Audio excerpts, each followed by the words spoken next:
ಇವತ್ತು ಮಾನ್ಯ ಮಧು ಬಂಗಾರಪ್ಪನವರು ಈ ಸ್ಥಳಕ್ಕೆ ತೀರ್ಥಹಳ್ಳಿಯ ಗಾಂಧಿನಗರದಲ್ಲಿ ಇತ್ತೀಚೆಗೆ ಲ್ಯಾಂಡ್ ಸ್ಲೈಡ್ ಆಗಿ 3 ಅವಘಡಗಳು ಆಗಿತ್ತು. 3 ಜನ ಡೆತ್ ಆಗಿದ್ದಾರೆ ಮತ್ತು ಈ ಮನೆ ತೊಂದರೆ ಒಳಗಾಗಿದೆ.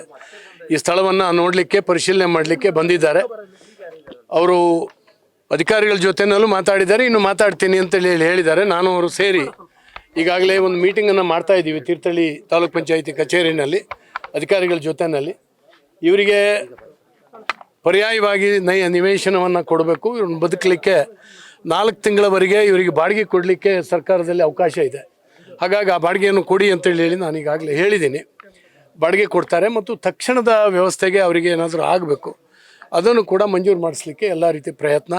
ನಾನು ಮೊನ್ನೆನೇ ಅವತ್ತು ಇಲ್ಲಿ ಗುಡ್ಡ ಕುಸಿತ ಸಂದರ್ಭದಲ್ಲೇ ಬೆಳಗ್ಗೆ 7:07ವರೆಗೆ ಮಾನ್ಯ ಮುಖ್ಯಮಂತ್ರಿಗಳನ್ನು ದೂರವಾಣಿ ಮೂಲಕ ಸಂಪರ್ಕ ಮಾಡಿ ಅವರಿಗೆ ಪರಿಹಾರ ಪುನರ್ವಸತಿ ಮಾಡಬೇಕು ಅಂತೇಳಿ ಹೇಳಿದ್ದೆ. ಅವರು ಕೂಡ ಈಗಾಗಲೇ ಸರ್ಕಾರದ ಕಡೆಯಿಂದ 5 ಲಕ್ಷ ರೂಪಾಯಿಗಳನ್ನು ಡೆತ್ ಆದಂಥವರಿಗೆ ಕೊಟ್ಟಿದ್ದಾರೆ.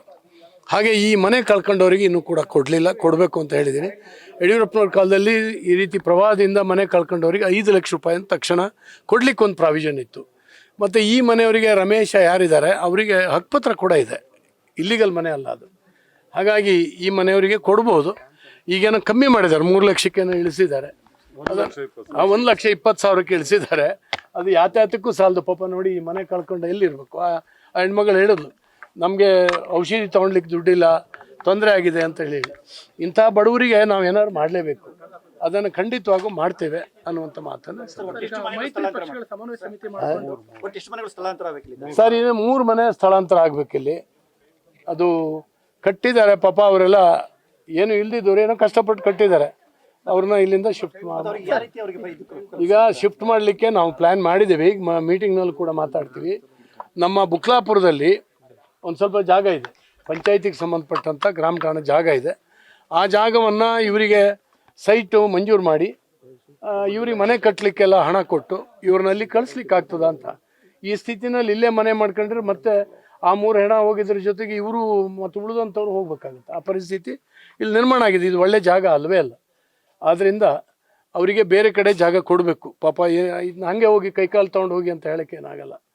ಅದರಿಂದ ಕೊಡೋಕ್ಕೆ ವ್ಯವಸ್ಥೆ ಮಾಡ್ತಾ ಇದ್ದೀವಿ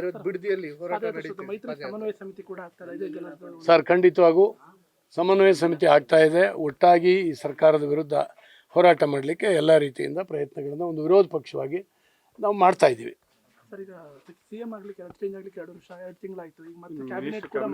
ಈಗ ಹಾಗೆ ಆಗಿದೆ. ಮುಖ್ಯಮಂತ್ರಿ ಬದಲಾವಣೆನೇ 2-3 ತಿಂಗಳಾಗಿತ್ತು. ಈಗ ಒಂದು 2 ತಿಂಗಳಾಗ್ತಾ ಇದೆ. ಹಂಗಾದ್ರೆ ಸರ್ಕಾರ ನಡೆಯೋದು ಯಾವಾಗ? ಇನ್ನು 1.5 ವರ್ಷ ಮಾತ್ರ ಚುನಾವಣೆಗಿದೆ. ಮುಂದಿನ 6 ತಿಂಗಳು ಹೆಂಗಿದ್ರು ಚುನಾವಣೆ, ಇನ್ನು 1 ವರ್ಷ ನಡೆಸಬೇಕು. ಈ 1 ವರ್ಷದಲ್ಲಿ ಜನಪರವಾಗಿರ್ತಕ್ಕಂಥ ಕೆಲಸ ಮಾಡಲಿಕ್ಕೆ ಖಂಡಿತವಾಗೂ ಆಗೋದಿಲ್ಲ. ಮತ್ತು ಹಣ ಕೂಡ ಇಲ್ಲ ಇವ್ರ ಹತ್ರ. ಈಗ ಗ್ಯಾರಂಟಿ ಯೋಜನೆ ಇದಕ್ಕೆ ಕೊಡ್ತೀವಿ ಅಂತೇಳಿ ಹೇಳಿ ಕೊಟ್ಟರು. ಈಗ ಉಳಿದಿರ್ತಕ್ಕಂಥ ಹಣ ರಸ್ತೆ ಮಾಡಲಿಕ್ಕೆ, ಸೇತುವೆ ಮಾಡಲಿಕ್ಕೆ, ಹಿಂಗೆ ಬಡವರಿಗೆ ಈ ರೀತಿ ಮನೆ ಹೋದಂಥವ್ರಿಗೆ ಕೊಡಲಿಕ್ಕೆ ಈ ದುಡ್ಡಿಲ್ಲ ಸರ್ಕಾರದಲ್ಲಿ. ಆ ರೀತಿ ಖಾಲಿ ಹಾಕ್ಕೊಂಡು ಕೂತ್ಕೊಂಡಿದೆ. ಕಾಮಗಾರಿ ಮಾಡಿದಂಥವ್ರ ಬಿಲ್ಲು ಕೂಡ ಕೊಡಲಿಲ್ಲ. ಕೋಟಿಗಟ್ಟಲೆ ಸುಮಾರು 36,000 ಕೋಟಿ ಇವತ್ತು ಬಿಲ್ಲು ಬಾಕಿ ಇದೆ. ಶಾಲೆ ಯೂನಿಫಾರ್ಮ್ ಇನ್ನೂ ಸಪ್ಲೈ ಆಗಲಿಲ್ಲ. ಬೂಟು ಪುಸ್ತಕಗಳು ಸಪ್ಲೈ ಆಗಲಿಲ್ಲ. ಮೊಟ್ಟೆಗೆ 5 ರೂಪಾಯಿ ಕೊಡ್ತೀವಿ ಅಂತಾರೆ. ಮೊಟ್ಟೆ ರೇಟ್ 8 ರೂಪಾಯಿ ಆಗಿದೆ, 9 ರೂಪಾಯಿ ಆಗಿದೆ. ಇವೆಲ್ಲವೂ ಕೂಡ ಇದ್ದಾವೆ. ಆಮೇಲೆ ಈ ವೃದ್ಧಾಪ್ಯ ವೇತನ, ಸಂಧ್ಯಾ ಸುರಕ್ಷಾ, ಅಂಗವಿಕಲ ವೇತನ ಇವೆಲ್ಲ ನಿಂತು ಹೋಗಿ 6-7 ತಿಂಗಳಾಯಿತು, ಬರ್ತಾ ಇಲ್ಲ. ಇವತ್ತು ಸರ್ಕಾರ ಈ ಒಂದು ದುರ್ಗತಿನಲ್ಲಿ ಸಾಗ್ತಾ ಇದೆ. ಖಂಡಿತವಾಗೂ ಭಾಳ ಒಂದು ಕೆಟ್ಟ ಸನ್ನಿವೇಶ ಇದು. ಖಂಡಿತವಾಗೂ ಒತ್ತಾಯ ಮಾಡ್ತೀವಿ ಸರ್. ಒಂದು ವಿರೋಧ ಪಕ್ಷವಾಗಿ ಶಾಸನಸಭೆ ಒಳಗಡೆ ಏನು ಹೋರಾಟ ಮಾಡಬೇಕು ಮಾಡ್ತೀವಿ. ನಿನ್ನೆ ಎಲ್ಲ ಮೊನ್ನೆ ಬೆಳಿಗ್ಗೆ ದೆಹಲಿಯಲ್ಲಿ ಕೇಂದ್ರ ಗೃಹ ಸಚಿವರಾಗಿರ್ತಕ್ಕಂಥ ಅಮಿತ್ ಶಾ ಜಿಯವ್ರನ್ನ ಭೇಟಿಯಾಗಿದ್ವಿ ಅಡಿಕೆ ಬೆಳೆಗಾರರ ಪರವಾಗಿ. ಅಡಿಕೆ ವಿದೇಶದಿಂದ ಹೆಡ್ಲೋಡಲ್ಲಿ ಅದು ಇದು ನಮ್ಮ ಬಾರ್ಡರ್ನಲ್ಲಿ ಬರ್ತಾ ಇದೆ ಮತ್ತು ಇದು ಡ್ರೈ ಫ್ರೂಟ್ಸ್ ಅಂತೇಳಿ ಹೇಳಿ ಬೇರೆ ಬೇರೆ ರೀತಿಯಿಂದ ಬಿಲ್ ಹಾಕ್ಕೊಂಡು ಇವತ್ತು ದೇಶದ ಒಳಗಡೆ 1000 ಟನ್ ಬರ್ತಾ ಇದೆ. ಪರಿಣಾಮ ಏನು ಅಂತ ಹೇಳಿದ್ರೆ, ಈ ವರ್ಷ ಸರ್ಕಾರವೇ ಉತ್ತರ ಕೊಟ್ಟಿದೆ. 35% ಬೆಳೆ ಕಮ್ಮಿ ಆಗಿದೆ. ನಮಗೆ ಎಲೆ ಚುಕ್ಕೆ ರೋಗ, ಯೆಲ್ಲೋ ಲೀಫ್ ಡಿಸೀಸು, ಬೇರೆ ಬೇರೆ ಒಂದು ಕಾರಣಕ್ಕಾಗಿ 35% ಇಳುವರಿಯಲ್ಲಿ ಕಮ್ಮಿ ಆಗಿದೆ.